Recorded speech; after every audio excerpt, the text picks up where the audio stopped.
sebelum mulai pembelajaran mungkin Bapak mengambil absen terlebih dahulu. Ada nggak teman-temannya yang nggak hadir pada hari ini? Ada Pak. Bapak itu hadir. Oh, tidak. Kemana dia? Habib tidak tahu Pak, pada itu kemana? Oh, hadir. Terus si Cika kemana dia? Lomba Pak, lomba Pak. Nah, mudah-mudahan temannya yang tersebut, dia mereka bisa menghadiri pembelajaran seperti ini. Nah, sebelum kita mulai pembelajaran ini, alangkah baiknya kita mulai pembelajaran dengan berdoa bersama-sama. Nah, kepada Fikri, mungkin temannya ya. Ya, sebelum kita mulai pembelajaran, alangkah baiknya kita berdoa agar pembelajaran kita baik, berkah. Berdoa mulai.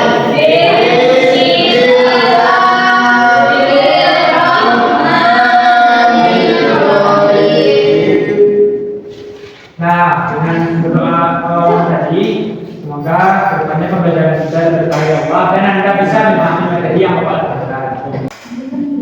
Baiklah Anda semua, pada pertemuan kali ini kita akan belajar tentang alat-alat dan tata cara bersuci dari najis dan hadas.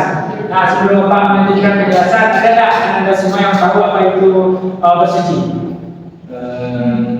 Belum tahu Pak. Ada yang tahu saya? Membersihkan segala kotoran yang menempel pada tubuh pakaian yang kita pakai, Pak. Nah, cepat. Atau ada teman lain? Memasukkan tempat. Masuk badan. Nah, lain lagi. Bersih-bersih Pak, Bersih-bersih. Nah, biar bisa sholat Pak. kita sepakati dengan Cina. Nah, dia bersih itu adalah seperti ada teman-teman sampaikan tadi itu. Nah, kita bersih-bersih, membersihkan diri secara rasa, secara istilah membersihkan diri agar kita bisa melaksanakan ibadah, agar hitung sah, tidak sah ibadah kita kalau kita suci. Salah satu syarat beribadah itu kita harus bersih atau suci. Saya dipahami Anda? Salah. Nah, lanjut lagi. Dalil bersuci itu terdapat dalam Al-Quran surah Al-Maidah ayat 6. Nah, coba kepada Aliza bacakan artinya. Artinya, wahai orang yang beriman, apabila kamu sedang melaksanakan sholat, maka basuhlah wajahmu dan tanganmu sampai siku, dan sapulah kepalamu, dan basuhlah kedua kakimu sampai kedua mata kaki. Jika kamu junub, maka mandilah, dan jika kamu sakit atau dalam perjalanan atau kembali dari tempat buang air atau kakus atau menyentuh perempuan, usaplah wajahmu dan tanganmu dengan debu itu. Allah tidak ingin menyulitkan kamu, tetapi Dia hendak membersihkan kamu dan menyempurnakan ibadah bagimu agar kamu bersyukur. Nah, bagus. Nah, dari ayat tersebut tadi dijelaskan ketika kita tidak melaksanakan sholat, maka kita disuruh berdiri di dalam tuh. Kalau kita dalam keadaan hadas, kita disuruh mandi. Kalau tidak ditemukan air mana Pak? Itu ayat tadi. Dan kondisi itu yang memberikan kita. Penjelasannya akan Bapak lanjut di penjelasan berikutnya. Nah, masukkan dari alat bersuci. Alat bersuci yang pertama itu ada air. Nah, air ini adalah yang dikatakan air bersuci itu air yang bisa mensucikan lagi mensucikan. Maksudnya gimana Pak? Nah, nanti kita Bapak rinci di sini. Ada 5 jenis air di situ. Pertama itu air mutlak, kedua air mustamal, yang ketiga air mudah, ya, keempat air mustamal, yang kelima air air mutlak ini yang seperti Bapak bisa tadi, air yang suci lagi mensucikan. Itu maksudnya air yang benar-benar tidak ada terkena najis maupun tidak diragukan kesuciannya, seperti air yang dalam genangan itu pun tidak sampai 2 bulan. Jadi airnya betul-betul suci lagi mensucikan. Itu air mutlak. Nah, bisa dipahami? Air suci lagi mensucikan. Lanjut, air mustamal. Air mustamal ini air yang suci tapi tidak bisa disucikan. Maksudnya gimana Pak? Karena air tersebut kurang dari 2 bulan. Misalkan ada air dalam negara kecil, nah itu kan dilakukan kebersihannya. Bisa jadi terkena kotoran tikus atau kotoran manusia tidak mengganggu, ya kan? Jadi airnya tidak bisa digunakan. Lanjut ke air mudah ini apa? Air yang suci namun juga tidak bisa mensucikan, seperti air yang telah berisi kopi atau teh di dalamnya, atau air kelapa. Nah, itu kan tidak bisa dipakai mensucikan. Nah, tadi yang pertama yang mutlak itu suci mensucikan. Yang kedua, yang mustamal. Dicuci tapi Tidak tidak bisa mencucikan. Betul? Sama. Cuci yang tidak bisa mencucikan. Nah, ini lagi ya, bersama yang keempat. Itu air yang bercampur dengan misalkan di pipa-pipa itu yang berkarat. Jadi air tersebut tidak apalagi berpenyakit gitu. Karena bercampur dengan karat. Jadi membahayakan. Nah, berdasarkan air yang najis bercampur dengan najis. Sehingga tidak bisa air tersebut tidak suci dan tidak bisa mensucikan. Dan ada 5 tadi ingat kan semua? Insyaallah. Lanjut. Oke, pertama tadi air, kedua pendapatan. Pendapatan di sini maksudnya ialah batu. Batu tersebut adalah yang dipakai bersuci itu ada juga persyaratannya.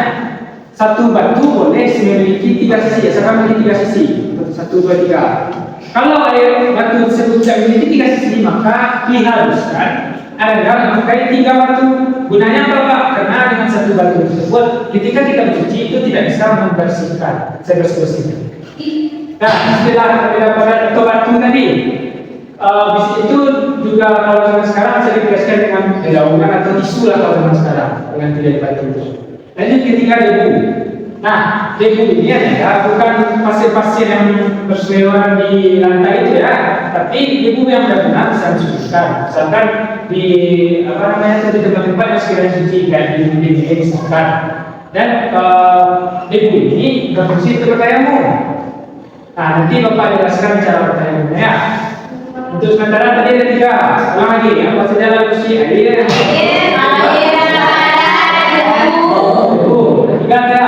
Nah, beda pada ini adalah dikhususkan untuk istinja saja. Tidak bisa batu ini digunakan untuk berwudu, bertayamum. Tapi kalau debu ini tidak bisa digunakan untuk istinja. Kalau air bisa keduanya. Ya. Saya katakan, kalau air tadi bisa digunakan untuk bersuci dan istinja. Kalau debu, pendapatan atau batu itu hanya untuk istinja, tidak bisa untuk bersuci. Kalau debu itu bisa untuk bersuci, namun tidak bisa untuk beristinja. Paham ya? Iya Pak. Lanjut kita tadi dengan ke najis. Najis ini secara bahasa bisa dikatakan najasa, yang berarti kotor atau menyedihkan. Nah, istilah najis ini adalah satu benda yang mengotori pakaian kita ataupun yang menghalangi kita untuk mengerjakan suatu ibadah. Jadi sehingga ibadah kita kerjakan tidak sah kalau kita terkena najis. Lanjut tenaga. Najis ini dibagi menjadi 3. Nah, yang pertama itu apa? Najis mukhafafah. Apa tadi? Najis mukhafafah. Najis mukhafafah ini itu najis ringan. Di mana cara membersihkannya dengan membersihkan air yang terkena najis. Itu solusinya. Lanjut. Najis mutawasitah itu apa? Najis yang itu najis yang diantara nanti ada 2 jelaskan najis mukhafafah antara najis berat dan najis dengan tadi mukhafafah sifatnya di tengah. Nah, contoh najis ini ialah maksud anda najis ini bagi 2. Ada najis ainnya sama hukumnya. Ainnya ini ain itu kan mata. Jadi anda bisa melihat najis tersebut, nampak wujudnya gitu. Nah, itu ainnya. Kalau hukumnya dia nggak ada wujudnya tapi kita yakin ada. Nah, contoh najisnya ini misalkan yang pasti itu siapa namanya si Raka terkena kotoran ayam misalnya begini kan pasti itu. Nah, cara mensucikannya dibasuh hingga hilang warna, rasa dan baunya. Nah, bagaimana cara menentukan rasa dan baunya? Siapa yang tahu?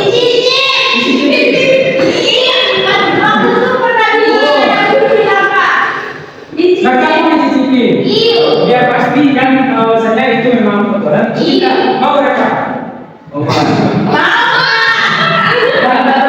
Jadi caranya tidak perlu kan sifatnya itu kan bisa dimasak. Pasti anda ada tahu kotoran misalkan ayam, kotoran manusia, dan sebagainya kan nanti bisa dilihat. Dan bisa dibawa tidak perlu ada dia. Kalau nah lanjutlah itu kedatinya. Dan itu yang ini kan tadi bapak bilang sudah kelihatan tuh. Tapi dia ada, misalkan, nah ini bisa lagi bajunya terkena air kecil. Itu kan dia nggak lihat lagi karena mati. Nah itu contoh yang punya cara bersihkan juga sama. Dengan mengalir dan air dia terkena najis. Itu yang kita maksud tadi. Yang kita kalau yang mukhafafah tadi itu cukup dengan air kecil dan air. Nah, jadi kita ketiga, jadi sebuah olahraga. Jadi sebuah olahraga ini nanti seperti yang disebabkan oleh babi ataupun anjing, kayak liurnya, kulitnya. Pokoknya babi dan anjing itulah. Baik itu air liurnya, menyentuhnya, itu harus dan mensucikan. Dan cara mensucikannya, basuh 7 kali dengan air. Dan dalam 7 kali basuh itu, salah satunya dicampur dengan tanah. Jadi bagaimana? Yang pertama hadis. Artinya? Dan fisiknya? Dan kedua hadis?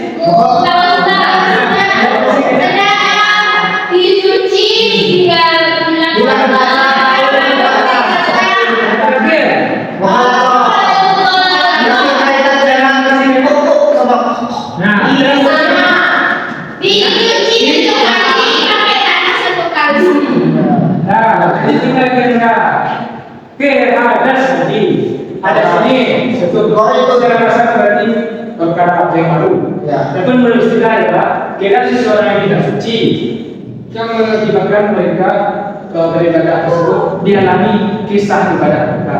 Nah, bedanya dengan najis tadi apa? Siapa itu? Kalau nggak ada satu kondisi Pak, kalau najis itu. Nah, satu bedanya ada satu kondisi yang menyebabkan orang tidak bisa beribadah. Kalau najis tadi Beda. Nah, betul. Pertama dulu, terima. Nah, ada sini juga terbagi pula di bagian yang cuman sebagai dua, ada kecil dan ada besar. Nah, ada kecil itu apa? Ada yang keluar dari kubur dan kubur, atau namanya itu dari atau anda yang disebabkan ketika kita tidur pulas. Tidur pulas ini ada juga kondisinya, di mana anda tertidur tidak sadar lagi atau sudah berbalik, kecuali tidur dalam keadaan duduk dan masih bisa menyadari, bukan berpindah ke tempat apa ya, masih dalam posisi duduk, tidak sedang berbahan atau berpindah tempat, itu maksudnya itu mengatakan dulu itu menjadi anda berada suci, sehingga harus disucikan dengan berduduk. Nah, cara disucikannya dengan berduduk atau bertayamum. Lanjut ke hadas besar itu Air. ada saja disebabkan dengan kondisi tertentu, misalkan haid, nifas bagi perempuan, atau dewasa bagi laki-laki, atau jima sama suami istri itu, sehingga mensucikannya harus dengan cara Mandi. Nah, lanjut. Terima kasih. Apa tadi? Kan kita sudah mempelajari tentang wudhu dan tayamum. Nah, tata cara berwudhu tadi kan sudah paham semua tuh. Sudah. Baru punya dengan berbeda berdasarkan Quran surah Al-Maidah tadi. Nah, kalau tayamum itu sudah bisa semua? Sudah Pak. Bisa. Nah, dia anda sudah paham. Nah, mengenai pembelajaran ini enggak, Bapak akan mengadakan evaluasi terkait pembelajaran hari ini bagi anda semua. Nah, semua evaluasi yang Bapak bicarakan tadi seperti ini, teknis caranya. Nanti Bapak ada semacam diagramnya gitu kan. Nanti itu kan keluar tuh beberapa soal-soal. Nah, nanti anda akan tunjuk buat menjawab soal tersebut. Nah, langsung saja kita praktekkan. Bisa dipahami kan? Bisa. Nah, Lagi sih ya Pak. kita spin dulu. Nah, dalil bercerita kepada Nurhaliza. Coba jawab. Enggak. Dalam surah apa tadi? Al-Maidah ayat 6 Pak. Al-Maidah ya? 6 Pak. Nah, gimana? Betul nggak? Nah, lanjut. Satu soal lagi. Harusnya apa saja jenis-jenis kepada Irham. Ya, apa saja jenis air tadi? Air. Pertama air mutlak, air mustahil. Tulisannya itu biasanya. Cara mensucikannya apa sih?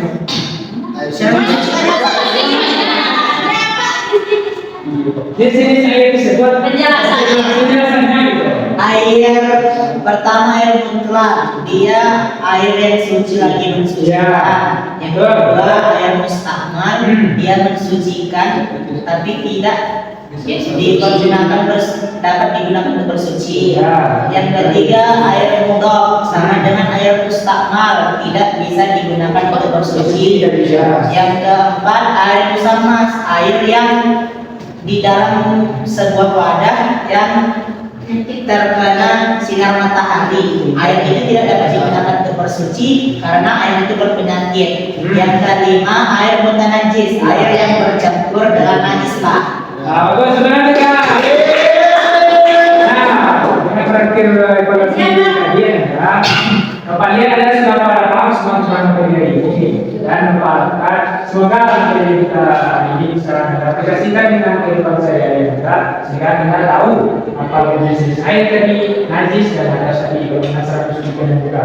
Nah, sebagai tugas kalian semua, ada bikin sedekah tuan rumah tentang materi kita ini minggu depan Bapak minta kita kumpulkan ya di pertemuan selanjutnya. Nah, untuk belajar hari ini kita cukup sampai di sini. Kita akhiri dengan baca hamdalah. Alhamdulillah. Assalamualaikum warahmatullahi wabarakatuh. Waalaikumsalam warahmatullahi wabarakatuh.